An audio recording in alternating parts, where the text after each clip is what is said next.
This submodule looks at social and cooperative entrepreneurship and how farmers can work together. In agriculture, many farms face structural challenges such as small farm size, weak bargaining power, and limited market access. Social and cooperative entrepreneurship offers a response by organizing farmers collectively. This allows them to share risks, pool resources, and create more value. These models go beyond profit by combining economic viability with social and environmental goals. They help farmers strengthen bargaining power, access finance and technology, support innovation, and improve resilience and sustainable rural development. This slide introduces social and cooperative entrepreneurship as alternatives to individual business models. In agriculture, individual entrepreneurship often faces limits due to small farm size and fragmented markets. Social and cooperative entrepreneurship focuses on working together, with farmers acting collectively to create shared value. These models help address market failures and social needs in rural areas, going beyond pure profit. Collective approaches support coordination, risk sharing, and joint problem solving, making farms more resilient. Economic viability remains important, but it is combined with social and environmental objectives, making these models well suited to rural economies. Social entrepreneurship is agriculture focuses on creating shared value.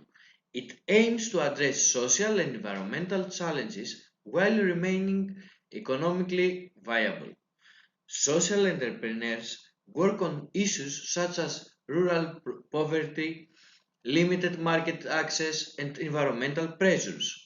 They are often active in local food systems, fair trades, and short supply chains that connect producers and consumers more closely. Any surplus generated is usually reinvested in community development, training, and environmental improvement.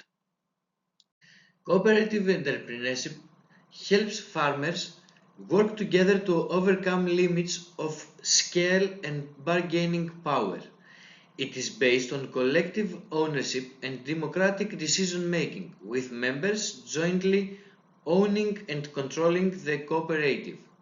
Cooperatives are run by the people who use their services, which helps align decisions with farmers' real needs. By acting collectively, farmers can increase scale, strengthen bargaining power, and access larger markets. Cooperative also support joint investment in areas such as processing, storage, and logistics. For cooperatives to succeed, good governance and professional management are essential to ensure long-term sustainability and trust. Social and cooperative entrepreneurship are not the same, but they share many core principles. Both models focus on collective benefits and long-term sustainability, aiming to address structural problems in agriculture through cooperation. Stakeholder engagement is central in both cases, as value is created and shared rather than captured by a single actor. There are also key differences. Social enterprises place strong emphasis on social and environment impact, while cooperative mainly focus on economic benefits for members through collective ownership. Both models can adapt different legal and governance forms, allowing them to adapt to local context and objectives. Governance is more than formal rules. It is about how collective enterprises are managed in practice. It defines how decisions are made, who holds power, and who is accountable. In social and cooperative enterprises, democratic participation is a core principle. Members should have a voice and decision-making processes should be transparent. At the same time, clear roles and responsibilities are essential to reduce uncertainty and avoid conflict. Governance bodies must balance member control with professional management. When governance works well, it supports legitimacy, good performance, and long-term sustainability. Trust is the foundation of collective action. When trust exists, cooperation becomes easier and there is less need for constant control and monitoring. Trust also encourages members to invest time and resources as people are more willing to share information and work together. Trust is built over time through transparency, fair treatment, and clear communication. When trust is strong, members are more likely to accept collective decisions even if they don't fully agree. When trust is missing, cooperation weakens, conflicts increase, and long-term participation is put at risk. For this reason, trust is essential for the stability and success of collective enterprises. Collective action mechanisms help make corporations work in practice. They align individual incentives with shared group objectives so everyone benefits by working together. Clear rules are essential. They define who can join, what members contribute, how benefits are shared, and how conflicts are resolved.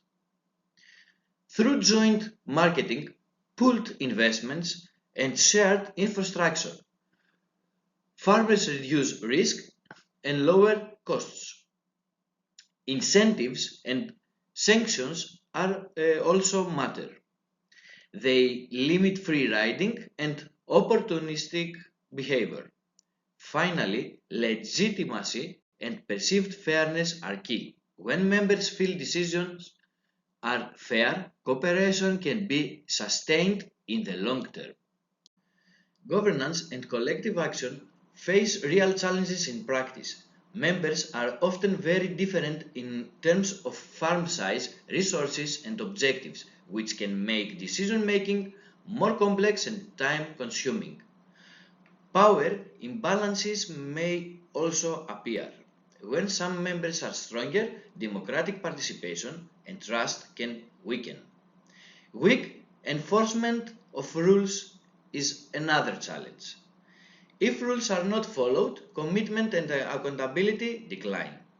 External pressures such as market changes or new policies can also strain governance systems.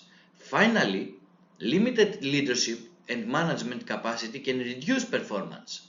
Strong leadership is essential for long-term cooperation. Resource mobilization is not only about money, it also includes skills, knowledge, networks, and trust, all of which help collective enterprises operate and grow. Member contributions are especially important. These may include fees, shares, or in-kind inputs such as labor or equipment, and they strengthen commitment and ownership. Human and social resources also matter.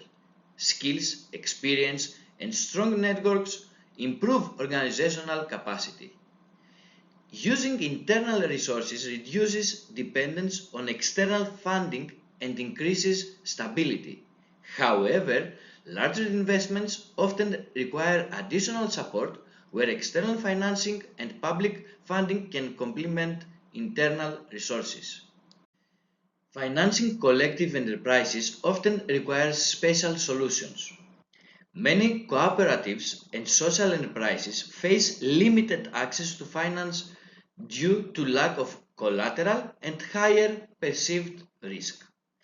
Public grants play an important role by covering startup costs, supporting innovation, and building capacity. Concessional loans are another option, offering better terms for investment in productive assets. Some financial institutions are more suitable for collective enterprises. Cooperative banks and credit unions provide tailored financial products. Finally, blended finance combines public funds, private investment, and donor support. Together, these tools help collective enterprises grow in a sustainable way. Scaling collective initiatives is not about growing fast. It is about expanding carefully while protecting governance, trust, and long-term sustainability.